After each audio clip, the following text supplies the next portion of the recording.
Glória a Deus, louvado seja o nome do Senhor. Saudamos a todos os amados irmãos presentes e os que nos acompanham pelas redes sociais, pela internet, com a graça e a paz do Senhor Jesus Cristo. Amém? Nessa hora nós convidamos os irmãos a abrirem a palavra do Senhor, continuidade do estudo da nossa EBD, que está no livro de Eclesiastes. Nós vamos abrir no capítulo de número 5.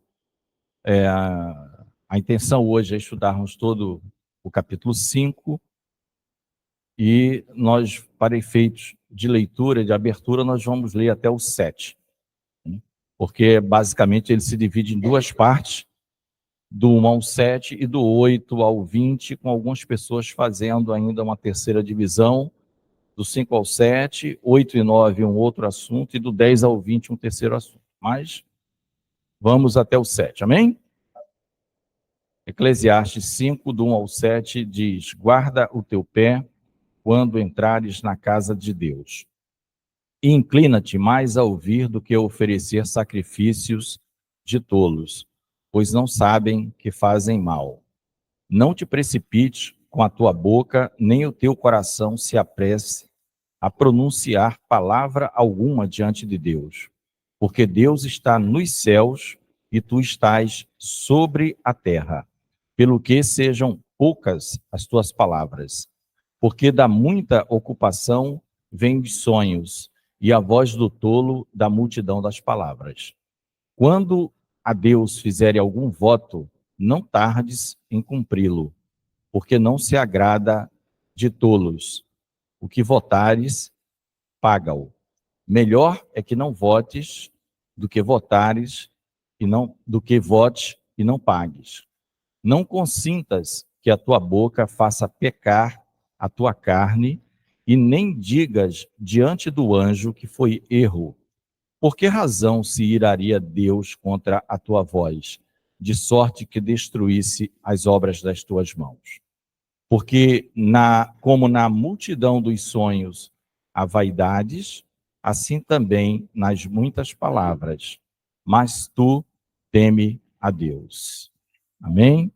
Vamos fazer uma breve oração. Senhor Deus e Pai, nós oramos a Ti nesta hora, ó Deus, colocando este período de escola bíblica na Tua presença, pedindo a assistência do Teu Santo Espírito em todas as coisas, que Tu fales, ó Deus, a cada um dos corações aqui presentes, porque só Tu conheces a necessidade de cada um, Pai, e dos nossos amados irmãos que nos acompanham também pela internet. Nos abençoa, ser gracioso e misericordioso com a Tua igreja, oramos em nome do Senhor Jesus. Amém. Os irmãos podem sentar. Irmãos, esse capítulo 5,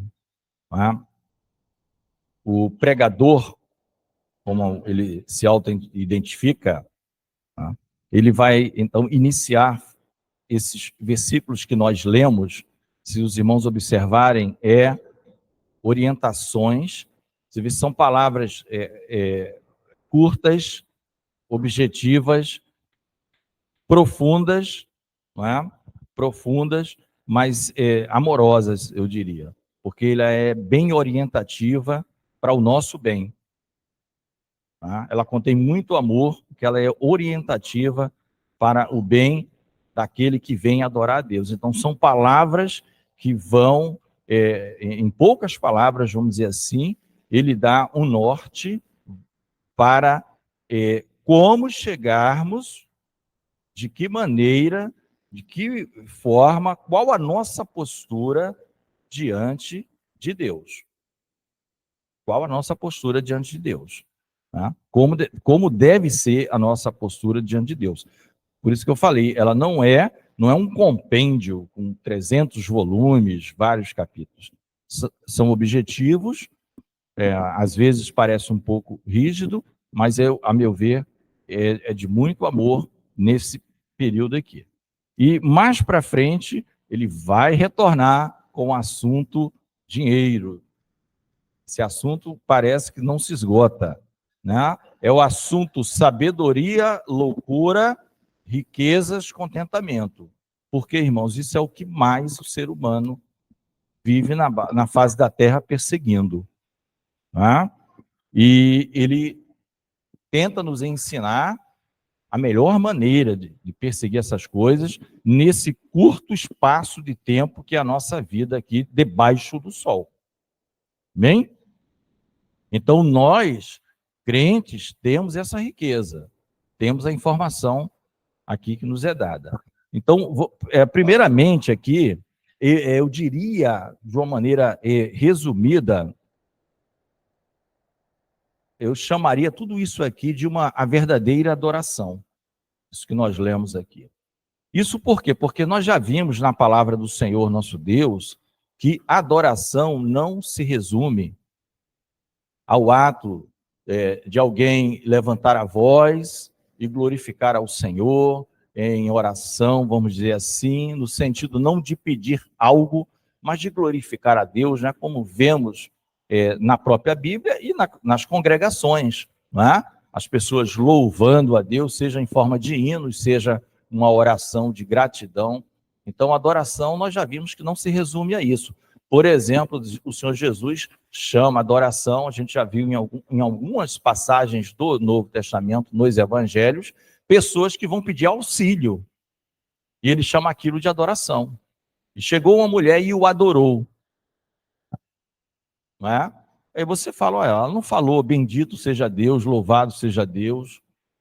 Não. Ela colocou o que ela precisava diante do Senhor. E Deus o atendeu. Por quê? Adoração.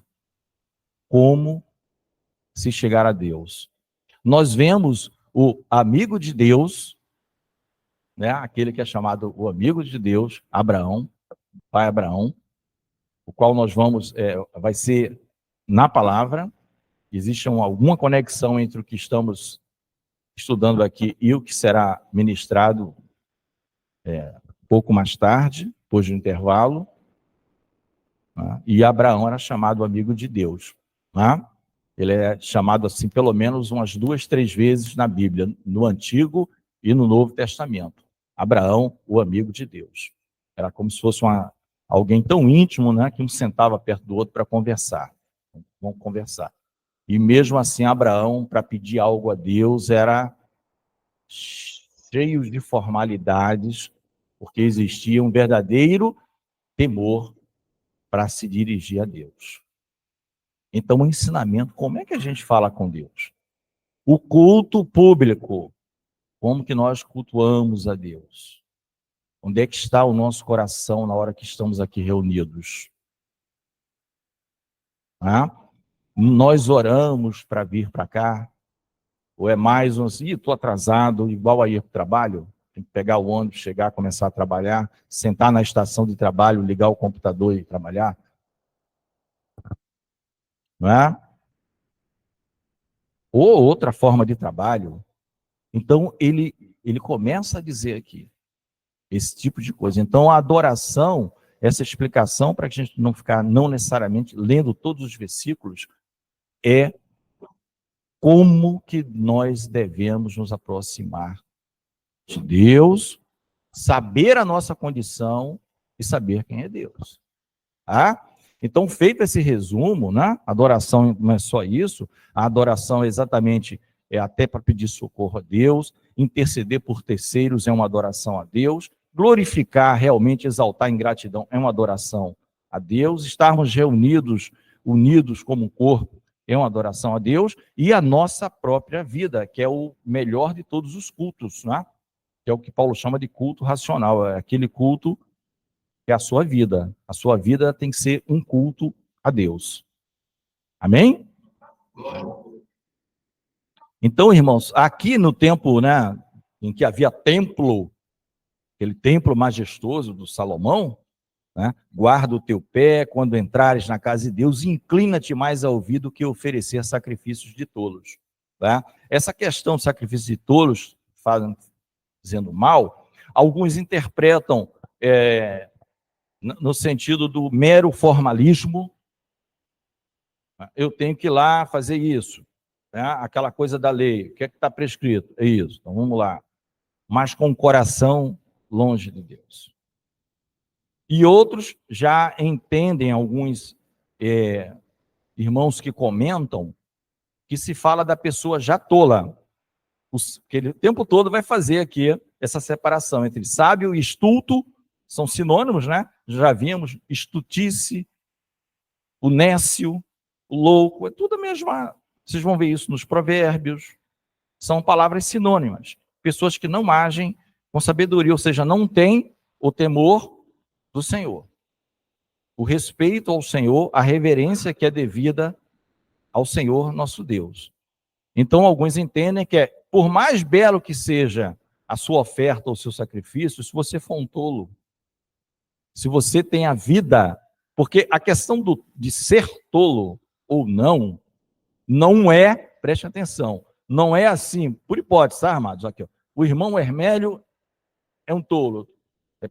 Né? Eu predefini que ele é um tolo. Não. É a forma como nós vivemos. Ou nós vivemos como sábio, e aí o sábio é pelo que ele vive, ou nós vivemos como um tolo. E ele é tolo não porque eu quero que ele seja tolo, é porque ele vive como um louco. Ou como um tolo, ou como um estulto. Tá? Não é eu escolher pessoas dentre 100 e dizer vocês são tolos, vocês são sábios. Porque até os sábios cometem em algum momento loucura, estultices. Todos nós já devemos ter cometido. Ainda que tementes a Deus, em algum momento cometemos algo que foi uma loucura. Mas aquilo não representa a nossa vida, claro. Representaria, como eu quero dizer, se nós levássemos a vida toda assim. Aí você é um tolo pelo seu proceder. Amém? E não pessoas predefinidas. João, José e são sábios. Não. Amém? Então, quando você chegar para apresentar as coisas a Deus, sempre com a devida reverência. Isso é importante. Não te precipites com a tua boca, nem teu coração se apresse a pronunciar palavra alguma diante de Deus. Porque Deus está nos céus e tudo sobre a terra, pelo que sejam poucas tuas palavras. Aqui é aquilo que eu acabei de falar, as divisões. Nós estamos debaixo do sol, que é a expressão que ele usa. E Deus a palavra diz que aqui é o estrado dos seus pés. Né? A estrada dos seus pés. Quem já trabalhou com logística, estoque, sabe que é bem aqueles estrados para armazenar, né? Ou seja, tudo que tem valor, peso, está acima. O estrado está embaixo. Então é questão de posicionamento. Nós somos homens. Deus é Deus. Deus é Deus. O próprio Jó, depois, né, nós já vimos, um homem íntegro, reto, temente a Deus e que se desviava do mal. Isso dito pelo próprio Deus. Mas depois de todas aquelas questões, ele e seus amigos, né, quando Deus começa a falar, ele vai colocar a mão à boca, até com medo de se dirigir a Deus. Ele fala, ponho a mão à minha boca, para poucas palavras, no período que Deus está falando. Então, Deus fala, ele ouve e aprende, e as palavras dele são poucas.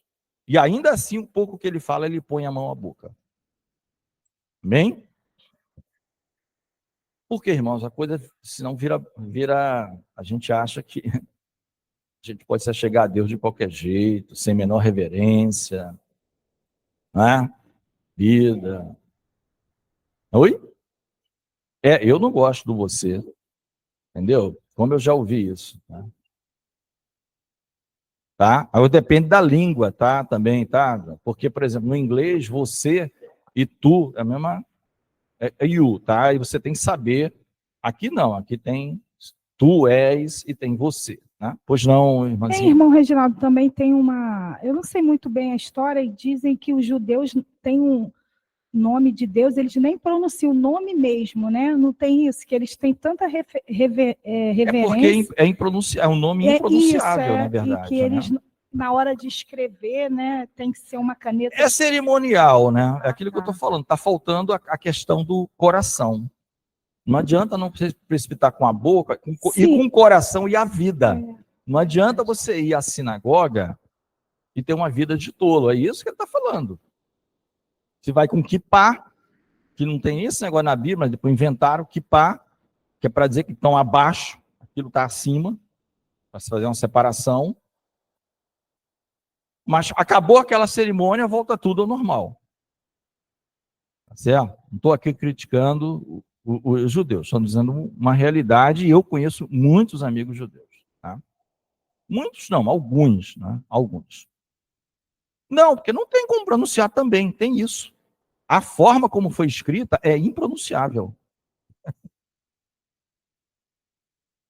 É mais ou menos assim, YHWH. Como é que você pronuncia isso? YHWH. Aí entraram consoantes para se tornar Yahvé. Jeová, Javé, Já. Entendeu? Isso é posterior. Mas o nome que foi dado, por isso que ele diz para Moisés como? Se perguntarem quem mandou, eu sou, me enviou. Eu sou. Que neles, os judeus, eles preferem eu serei o que serei, no lugar de eu sou o que sou, porque dá no mesmo. Porque ele sempre é, ele é eu serei o que serei, para eles é mais do que eu sou o que sou. Tá? Ele sempre, amanhã ele é, depois da manhã ele é, depois da manhã ele é. Tá? O Carlos quer falar. Todos os irmãos com a paz do Senhor Jesus, amém. Amém. Tem uma curiosidade no Oriente Médio antigo, né? Tinha-se a ideia de que quando você sabia o nome de uma deidade, aquela deidade ela se tornava sua escrava de certa forma. E é interessante que Deus ele não pode ser controlado pelo homem. Então, assim, até culturalmente você não sabe o nome de Deus, né? Então, culturalmente naquela sociedade é um Deus que você não poderia controlar, porque Deus está acima de todas as coisas, né? Amém? Olha aqui a contribuição que o nosso irmão deu. Se você soubesse, não é isso, Carlos? O nome do Deus havia eles tipo de acreditavam, controle. eles Olha acreditavam só. nisso, que quando Então, o você não saber já significava. Amém? Porque dá muita ocupação, vem os sonhos e a voz do tolo da multidão das palavras, né? Ou seja, o tolo, ele está preocupado mais com o quê? Com essa terra aqui. Aí ele está cheio de preocupação. Aí na hora de falar com Deus, ele vai falar tudo que Deus, entre aspas, espera que ele falasse e ele não fala. Tá? Ele vem falar que tem que trocar a porta, ele vem falar que o carro está quebrado tem uma semana, ele vem falar que não sei o que, está de birra com o filho, com a esposa, e muita ocupação. Você está muito ocupado. Marta, quem falar, tem que preparar comida, senta aqui, me ouve. Não é um exemplo? É um exemplo. Jesus chegou, cala a boca a todo mundo que ele vai falar, amigo. E toda vez que os apóstolos tentavam dar alguma corrigida, entre aspas, Jesus, levavam invertida que ficava triste, né? Jesus dizia quase assim, você não sabe nem o que está perguntando. Ainda quer saber a resposta? Entendeu? É mais ou menos isso. A questão do voto, né, amados? Paga, né? Um exemplo muito bonito do voto é o caso da Ana, né? Esposa do Elcana. Ela não tinha filhos, chorava, chegou até a ser chamada de bêbada pelo sacerdote Eli. Ela estava chorando e balbuciando, mas ela estava balbuciando com Deus, eram as lágrimas e conversando com o Senhor. Né? E Deus deu Samuel para ela e ela já tinha feito o voto, eu vou dar ao Senhor, e ele vai servir ao Senhor todos os dias da sua vida. E aí o Senhor complementou ainda dando mais filhos para ela, filhos e filhas, muitos. Né? Melhor que não vote do que vote se não pague. Amado, uma vez eu, novato na fé, né, já tinha lido a Bíblia, porque eu sempre gostei de ler a Bíblia, e sempre tive muita dificuldade em aprender. Por isso que eu li muito, não é porque... É porque eu tenho dificuldade na língua portuguesa. Se ela fosse números, eu aprenderia muito rápido, mas ela não é. Ela é língua portuguesa, então é um negócio complicado para mim. É difícil de entender. E aí eu vou lendo, pesquisando para poder aprender. E um pastor amigo meu, que nunca foi meu pastor, mas ele já era pastor na época de uma outra igreja, e aí, do nada, ele veio conversar comigo isso. Ele falou, é melhor que não votes do que votes e não pagues. Meu, aquilo ali me deu um susto, guardei comigo aquilo a vida inteira. Se eu fiz algum voto até hoje, algum negócio sem saber, me perdo, já me arrependo. Aí toda vez que eu penso em alguma coisa de voto, eu peraí, vai que o senhor me dá e eu não pago o que eu estou dizendo que eu vou fazer. Irmão Reginaldo, eu estava até vendo sobre essa questão de Ana hoje. Eu ficava me perguntando, falei, gente, a pessoa, você demora, quer tanto ter um filho, aí quando o bichinho está desmamando, aí você... Claudinha, no caso assim... não pode tirar o atrasado do teu silêncio não, tá? Queria dobrar a fala. Ai, irmão Você ficou sem poder assim, falar, aí vai falar o dobro hoje. Eu tô sendo, assim, eu vou ser sincera, eu falo, meu Deus, a bichinha pegou assim, aí pegou o filho, e aí ela, tipo assim, com quantos anos o filho dela foi pro templo? Olha, isso aí é discutível, mas pressupõe-se que seja 3 anos. Então... Pressupõe-se por causa das questões das ofertas, tá? Você pegar assim, aquela confiança... Você vai ver quais são as de ofertas realmente que ela de leva lá. você confiar, de você pegar assim, e realmente entregar, né? Deixar lá no templo. Ela só ia ver ele uma vez por ano, né? Sim. Caramba. É isso que eu estou te falando, é o desprendimento, né? Tipo assim, foi uma coisa assim bem... que para você pegar teu filho de 3 anos, que você quis tanto, e deixar lá, né? Sim, Deus. mas ela, olha onde ela quis deixar, num lugar maravilhoso, porque o templo do Senhor, e o Senhor mudou tudo a partir dali, né? Porque o sacerdócio de Eli já não enxergava direito, os filhos... Era um negócio de um sacerdócio falido, e que Deus estava fazendo algo novo com Samuel, né? Mas vamos voltar aqui para o nosso. Muito bom, Claudinha. E aqui no versículo, tanto o 7 quanto o 5, tal, ele fala muito nessa multidão de sonhos que o homem tem. Há muitas vaidades, porque tudo é vaidade. Então, às vezes, a gente se achega a Deus para ficar pedindo um monte de coisa. Aí eu te pergunto, o que a Ana pediu era vaidade? Não, irmãos, era muito importante para uma mãe, não é? Quantas mães nós já vimos, né, com esses milagres de pedido, não é? Isaac orou 20 anos para Rebeca ter filho. Não foi 2 meses. Foram 20 anos de oração. O senhor ouviu. Uma semana é muito. O senhor já entendeu? Agora, amado, para a gente pular para o próximo, eu vou ler o versículo 6, porque o versículo 6 é o chave disso tudo. Na minha humilde opinião, é o mais importante do bloco, porque ele tem 2 aspectos. A da culpa, você é culpado, e tem a questão da punição e correção de Deus. Eu não sei se o apontador está perto do pastor, pega, né? Porque aí eu acompanho com os irmãos aqui. Tá? Obrigado, pastor. Olha aqui, irmãos, olha aqui, vamos prestar atenção aqui. Olha, esse bloco que nós lemos João 7. Esse 6, ele é o resumo de tudo, assim, da revelação. Porque olha aqui, ó. Não consintas que a tua boca faça pecar a tua carne, né? Você. Nem isso aqui, ó, que até o pastor deu uma risada pequena, porque é onde está né? Ele já leu várias vezes, ele sabe que aqui está o problema.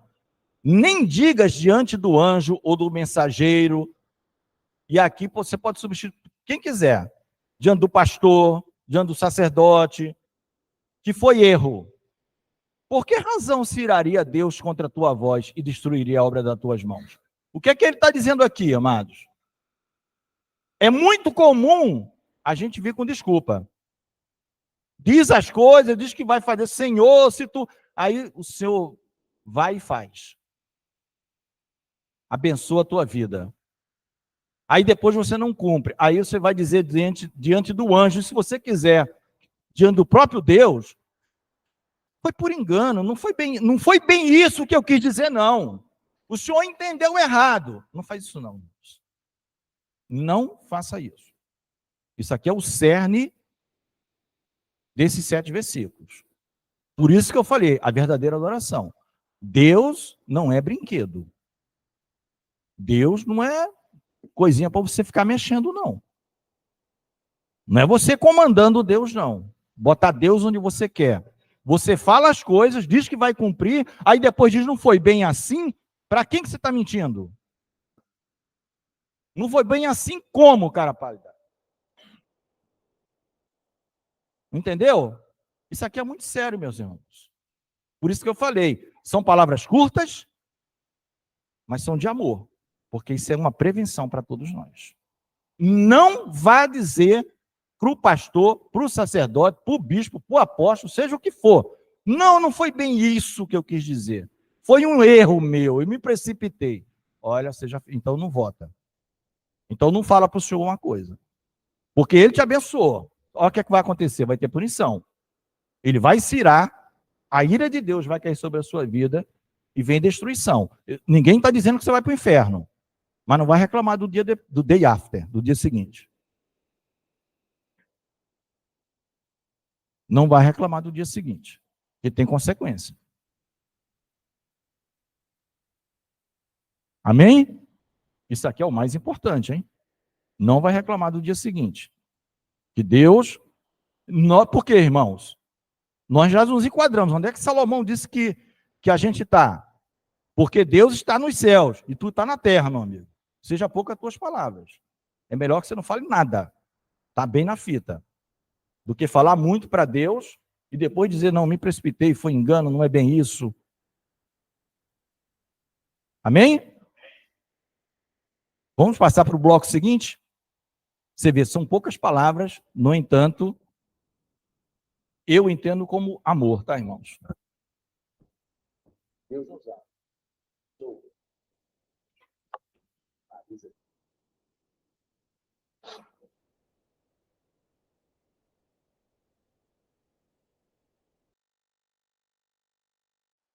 Quando foi uma bênção de Deus, quando esse pastor, não sei quantos anos, veio falar para mim, é melhor que não vote do que votar e não pagar. Eu guardei aquilo, eu não sei se eu já fiz depois daquilo alguma coisa nesse sentido, porque...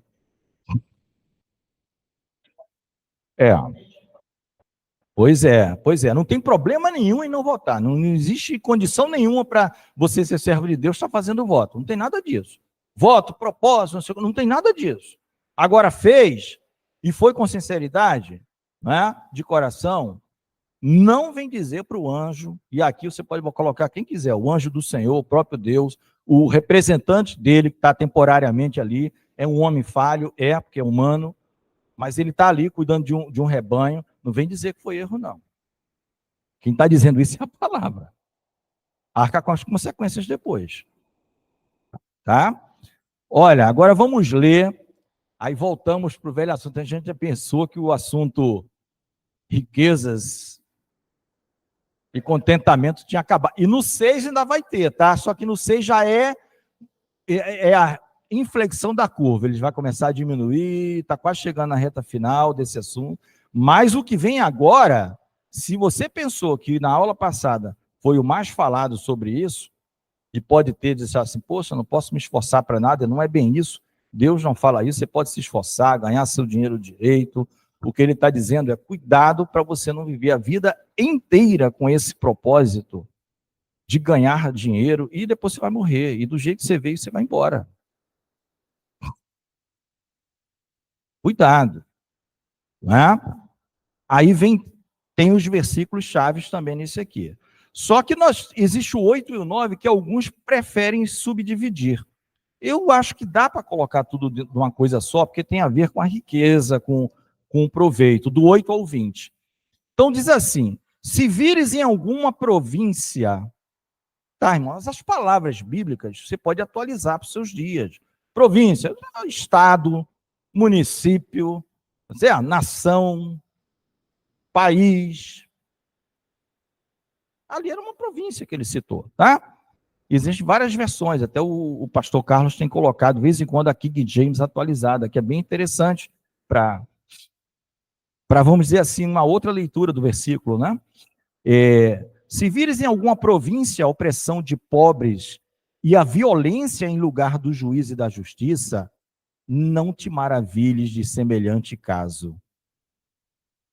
Vamos parar aqui um pouquinho. Que absurdo que está acontecendo. Só aqui. Isso nunca aconteceu. O pregador está dizendo para você, isso sempre foi assim. Não fique maravilhado. Surpresa? Porque a nossa vida é muito curta.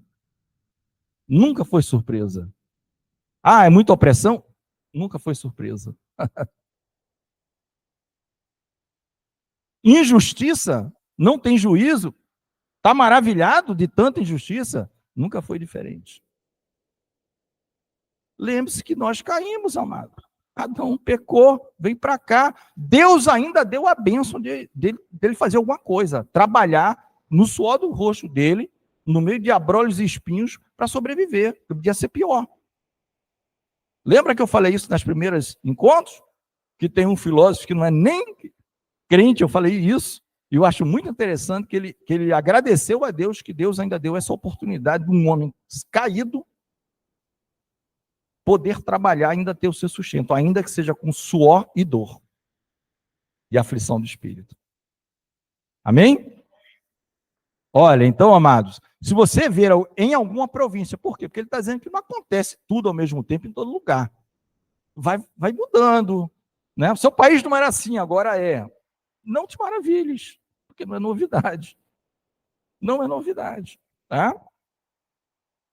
Porque é muita coisa para falar, mas eu estava lendo nos estudos, pastor, lá na Pérsia, os autores que estudaram isso aqui a fundo, eles foram lá na Pérsia, era assim um negócio em determinada época, com um complemento que ele vai dizer. Aí eu não sei se o Carlos tem como colocar King James, talvez fique mais fácil para o pessoal entender, porque essa versão aqui, ó, pois quem está altamente colocado tem superior que o vigia, e há mais alto do que ele. Aqui dá para entender, aqui dá para entender. Vocês entenderam? Mas se colocar na King James também fica, talvez seja mais claro ainda. O que é que ele está dizendo? Quem está altamente colocado é quem você todo está enxergando. Está todo mundo olhando para ele. Que opressão! Tem alguém acima dele. Que opressão! Tem alguém acima desse superior do superior. E, em última instância, tem Deus. Em última instância, tem o Senhor do Universo. Ou não?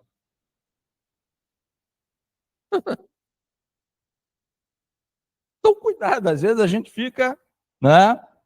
Se o irmão Carlos depois conseguiu o King James, mas se não, está tudo certo. Na ACF deu para entender aqui, amados? Então, se você vê em alguma província, tá aí, ó. Se em uma província vês um pobre oprimido e as leis e a justiça violadas, não fiques perplexo. O pregador está explicando para a gente, não fique. Não é? Porque senão você vai ficar, às vezes, décadas, que às vezes as coisas não mudam em um ano, nem são décadas para mudar. Aí você vai passar a vida toda deixando de adorar a Deus, ficando perplexo com a situação do país. Não fique perplexo. Não é que você vai ser uma pessoa sem sentimento. Você tem o sentimento, você é realista, você sabe o que está acontecendo. Porém, não perca as suas noites de dormir, a sua comunhão com Deus. Não. Né? Quem está no alto tem sempre outro mais alto. E que o vigia. E sobre ambos há outro ainda mais altos. Então, pastor, os irmãos aqui, diz que na Pérsia e na própria Babilônia, a gente vê ali com Daniel, eles chantageiam a posição. Tem um governador da província, só que tem o outro camarada que está mais próximo do rei. Ele chega no governador da província, ó, para você continuar aí, condições A, B e C. Ele dá o exemplo da Pérsia. É só na Pérsia? Não, é porque é do mundo antigo, mais fácil. Mas o homem é uma autoridade, é um governador sobre uma grande província. Só que acima dele tem um intermediário que está vigiando para o rei. O rei é cercado. O rei era a autoridade máxima. E acima desse que vigia, o rei separa ali uns 2 ou 3 para olhar eles também. E às vezes alguns deles são desonestos, chegou, para você continuar como supervisor do supervisor, só entre nós aqui. Tá. Ah, é? Vou arrumar um jeito de derrubar. Rei, o senhor baixou um decreto que ninguém podia orar para outro Deus que não fosse o teu. E o tal do Daniel, 3 vezes por dia, com as janelas abertas voltadas para Jerusalém, ele ora. Quebrou o decreto. Inveja. Ele foi parar onde? Na cova dos leões, né? Novidade? Não, irmãos. Por isso que a Bíblia é um livro mais do que atual. Mais do que vai sair tudo de amanhã, que você possa imaginar, já está aqui.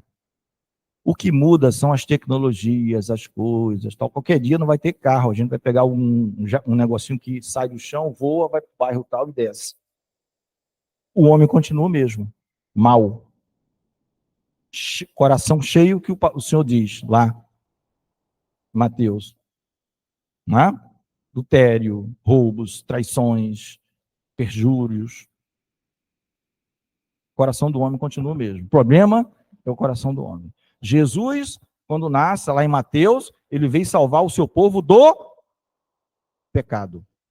Não foi da morte. A morte é a consequência. Ele veio salvar o seu povo do pecado. O problema é o pecado. E o pecado nasce aqui dentro. Tiago não vai dizer? Tiago ele vai dizer, ele dá a sequência. Primeiro o homem imagina, aí planeja, o sono, aí fica se prendendo, aí dá mais um passo. Aí depois dá mais um passo, aí depois executa, aí depois vem a morte. É o prêmio. Salário do pecado, Romanos, não é isso? Mas o dom gratuito não é salário, ou seja, significa dizer que nem eu nem você não estamos recebendo por salário, porque merecíamos, mas é dado, é a vida eterna em Cristo Jesus. Não é? Amém? Então, irmãos, o proveito da terra é para todos, até o rei se serve do campo. É o versículo seguinte, tá? O que ele quer dizer aqui? Por isso que existe tudo isso, porque no limite não existe esse ser etéreo, né, aqui na terra, flutuante, que não se alimenta. Todo mundo precisa da comida. Agora, quem está em postos mais altos, vai... Aquele problema do homem. Aí, do 10 ao 20, a gente vai aqui dar uma lida e vai focar nos versículos chaves, tá? Vamos dar uma lida do 10 ao 20? Tá? Porque tem os versículos que são, vamos dizer assim, os chaves, né, irmãos? Que são os versículos, eu vou antecipar, o 12 e o 18. Se quiserem marcar, são os versículos chaves. Então, eu vou ler aqui do 10 ao 20. O que amar o dinheiro nunca se fartará de dinheiro. E quem amar a abundância, em algumas versões, renda, nunca se fartará da renda. Também isso é vaidade. Onde a fazenda? Fazenda é riquezas, dinheiro, tá? Não é fazenda do campo. Se multiplica, aí se multiplicam também os que a comem. Que mais proveito, pois, tem os seus donos do que a verem com os seus olhos? Doce é o sono do trabalhador, quer coma pouco, quer muito, mas a fartura do rico não o deixa dormir. Há mal que vi debaixo do sol e atrai enfermidades, aí eu não sei como é que está, né? Dependendo da versão, isso, sol. Aqui não fala do atrai enfermidades, mas a CF vai falar as riquezas que os seus donos guardam para o próprio dano, porque as mesmas riquezas se perdem por qualquer má aventura. E havendo algum filho, nada fica na sua mão. Como saiu do ventre de sua mãe, assim nu voltará, indo-se como veio, e nada tomará do seu trabalho que possa levar na sua mão. Também isto é um mal que causa enfermidades, que infalivelmente como veio, assim ele vai. E que proveito lhe vem de trabalhar para o vento, e de haver comido todos os seus dias nas trevas, de haver padecido muito enfado e enfermidades e cruel furor. Eis que eu vi uma boa e bela coisa. Esse é outro versículo a ser marcado. Comer e beber e gozar cada um do bem de todo o seu trabalho, em que trabalhou debaixo do sol, todos os dias da sua vida, que Deus lhe deu, porque esta é a sua porção. E quanto ao homem a quem Deus deu riquezas e fazenda, Deus que deu, tá? Lhe deu poder para delas comer e tomar a sua porção e gozar do seu trabalho, isso é dom de Deus, porque não se lembrará muito dos dias da sua vida, porquanto Deus lhe responde na alegria do seu coração. Amém? Vamos dividir aqui para a gente, daqui a pouco vai estar terminando, porque o tema é basicamente não é? A gente está vendo aqui. A gente vê, amados, aqui muito facilmente, no 11, por exemplo, o amor já está aqui no 10, né? O amor do dinheiro é a raiz de todos os males. Está lá Paulo, 1 Timóteo 6,9, se eu não me engano, tá? O amor do dinheiro, é o amor. Porque ele nunca se farta. O que ama o dinheiro, ele não se farta. E o que ama a renda, também não se farta. E aonde isso tudo se multiplica, o pregador no final diz assim, feito que esse camarada que juntou tanto tem, a não ser olhar. É mais ou menos assim, trazendo para os dias de hoje. Vou pegar meu extrato. Está maior do que ontem. É o único prazer. Ontem eu tinha 10 bilhões, hoje tem 10 bilhões e 100 mil. Amanhã, 10 bilhões e 110 mil. É o prazer dele. É ver aqueles numerozinhos se multiplicando. E vai. Né? Eu falei, de vez em quando eu relembro. Na crise das hipotecas em 2008, foi uma crise de hipotecas nos Estados Unidos, né? No Brasil praticamente não tem mais o sistema de hipotecas, é alienação fiduciária da coisa imóvel. É uma maneira de dar garantia do imóvel quando você financia. Você financiou um imóvel, aí a cláusula que vem não é mais hipoteca, é alienação fiduciária, porque é mais fácil para o banco executar. A hipoteca era muito mais difícil. Naquela crise, tem um bilionário europeu que a riqueza dele caiu de 8 bilhões de dólares ou de euros para 4. Ele ficou pobre? E a riqueza caiu só por uma questão de variação de preço. Depois ela subiu de novo. Mas ele se jogou de frente de um trem e morreu. Morreu. Está registrado nas revistas. Só que a revista não destaca o que Salomão escreve. Destaca apenas a morte. Ó. O investidor tal suicidou. Na crise do tal 1929, chamada Grande Depressão dos Estados Unidos, muita gente suicidou. Jogar dos prédios, que as coisas caíram de valor. É o homem que põe a sua esperança no dinheiro. Negócio que varia todo dia, irmãos. Aí ele vem no versículo-chave do 12. Doce é o sono do trabalhador. Quer coma pouco, quer muito. Mas a fartura do rico não deixa dormir. E tem um trabalho, amados, que é o trabalho que Jesus convida todo mundo para trabalhar. É na seara dele. Esse, então, é mais doce ainda. Esse é o trabalho que vale a pena. Esse é o trabalho que vale a pena. Grande é a seara, poucos os ceifeiros. Rogai ao dono da seara para que ele chame obreiros para trabalhar nesse campo. Esse vale a pena. Entendeu? E doce é o sono do trabalhador. Não é? Lucas 15, lá. Precisa ir lá. Filho pródigo. Como é que ele caiu em si? Os trabalhadores do meu pai estão muito melhor do que eu. Quis aqui gozar de todas as coisas da vida, levando herança, perdi tudo aqui. Estão me dando bolotas de porco. Os trabalhadores são muito mais felizes. Né? Tem vários textos na Bíblia assim. Cantares de Salomão, Salomão tinha uma vinha, e quem produzia para aquela vinha tinha um quinhão muito bom. Falando de que trabalhar para as coisas do reino é muito mais lucrativo do que qualquer coisa. Isso não quer dizer que você vai, né? Aquela história lá para os Tessalonicenses, agora não vou trabalhar mais que Jesus está voltando. Aí Paulo tem que escrever 1 Tessalonicenses, né, falar no capítulo 4, depois 2 Tessalonicenses, falar no capítulo 2. Porque tinha gente que queria parar de trabalhar porque Jesus está voltando. E, além dessas coisas, amados, ele fala aqui que essas coisas atraem enfermidades, interessante, ou pelo menos traz mal. Não é?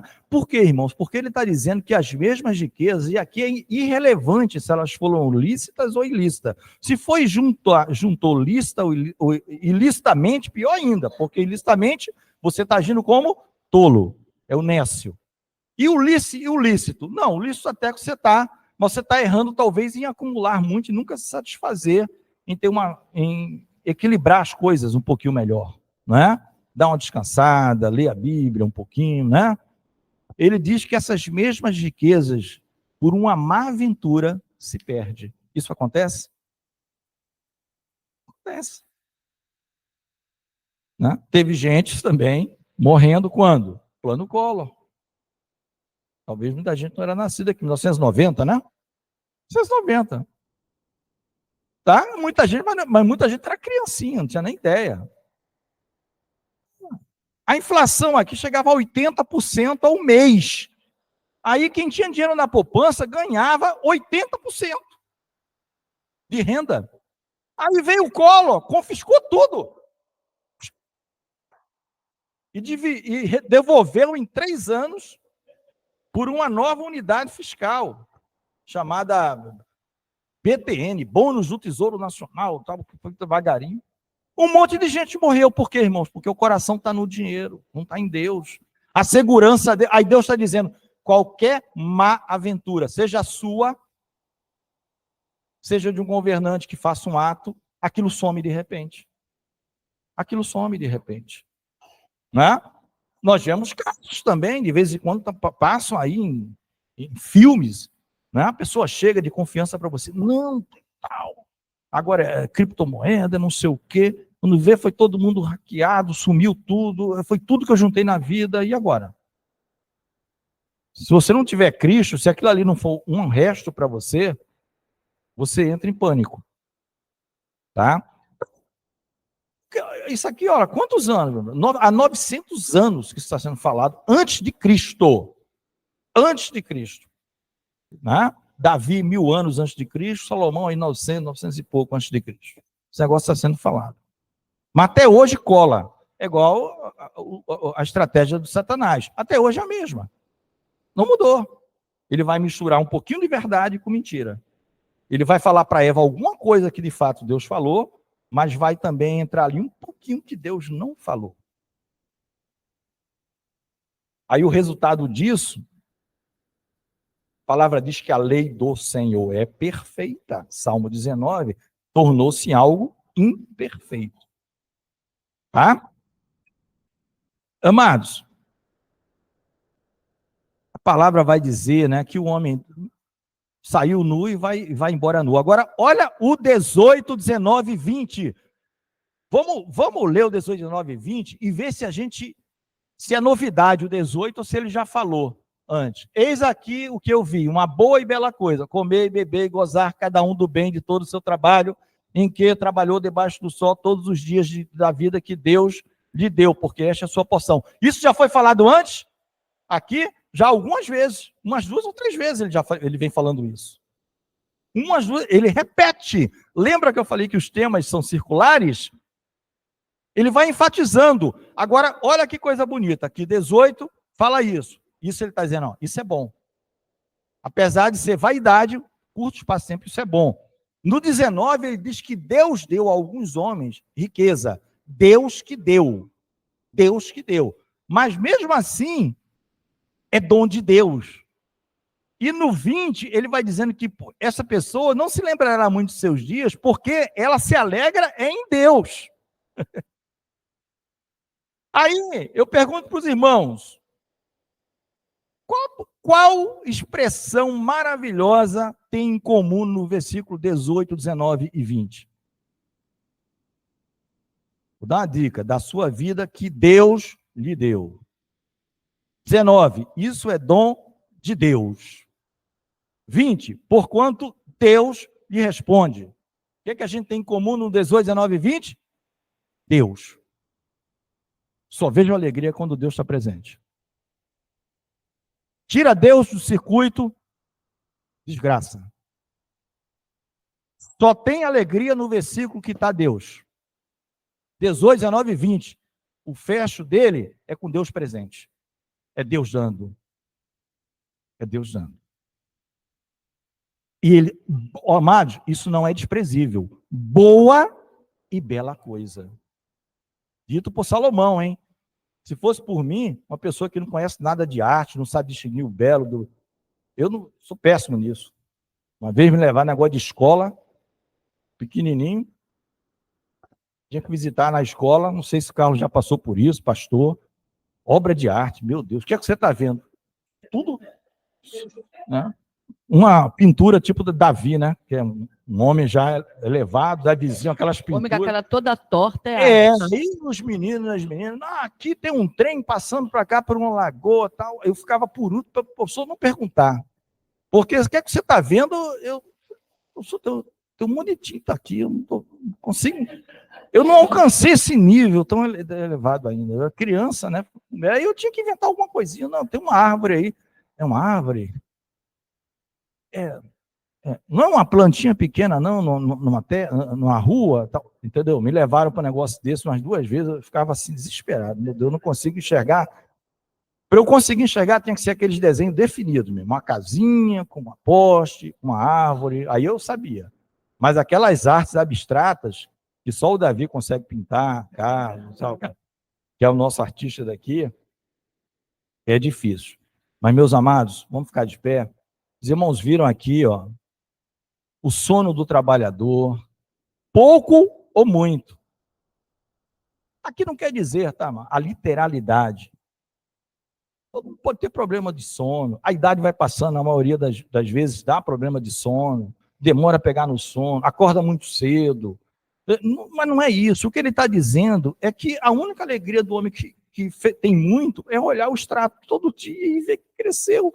E a depender do louco, se aquilo caiu muito, ele se mata. Ainda que seja uma oscilação normal. Um dia vai voltar ao normal. Mas ele ficou triste. A gente vê isso com pessoas adultas de cabelos brancos.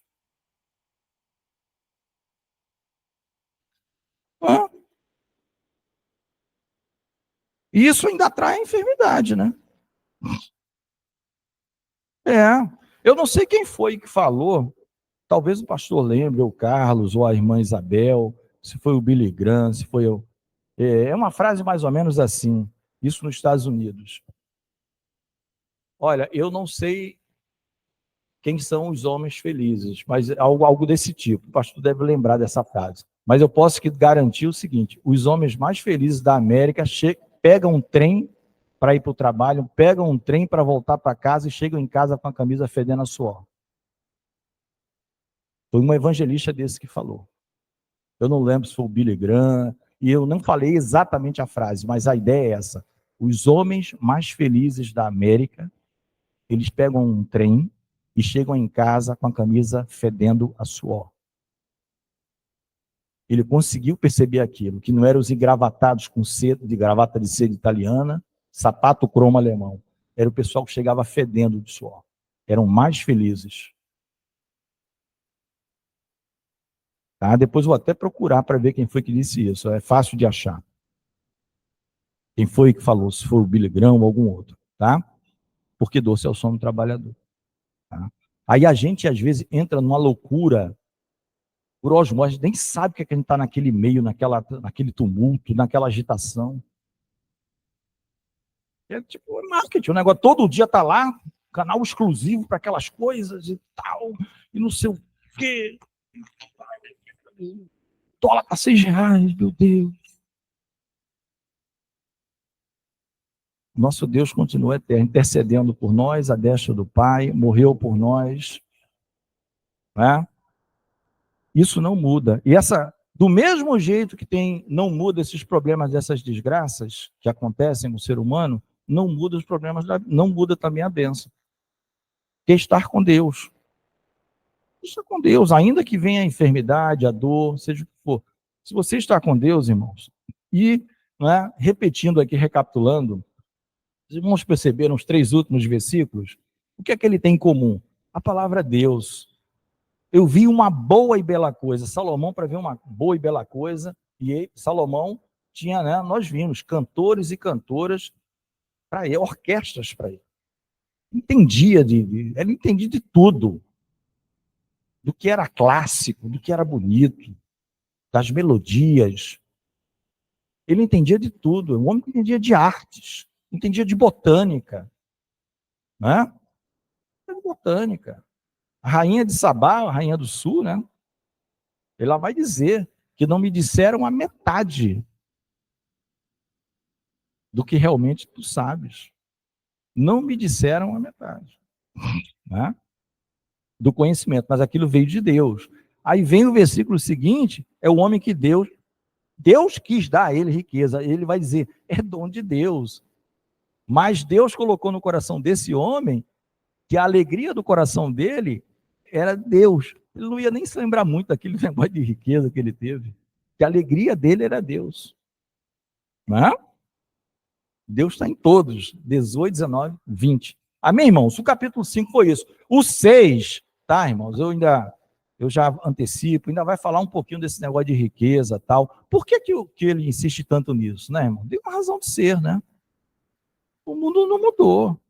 Tem uma razão de ser. Se a nossa esperança não estiver na vida eterna, na eternidade, se Deus fosse solucionar aqui, Jesus diria, eu vim ajeitar o mundo aqui. Mas ele falou para Pilatos, meu reino não é deste mundo, ponto. Eu vim tirar, pelo contrário, um povo daqui, que não é do mundo. Está lá no João 17. Eles não são do mundo, como do mundo eu também não sou. Agora, se fosse para aqui, aí a gente ia pelejar e trabalhar para ajeitar esse mundo aqui. Não que a gente tenha que destruir, porque do Senhor é a terra e a sua plenitude. Tudo pertence a Ele. Tá? Mas o reino dele é outro. O reino dele é outro. Né? Ele mora na luz, que é inacessível. Inacessível. Tá? Então nós somos o quê? Embaixadores dele aqui. Nós já temos outra pátria. A gente já sabe que a gente está passando aqui, estamos trabalhando para o nosso reino, que não é daqui. Não é daqui. Tá? Vamos orar?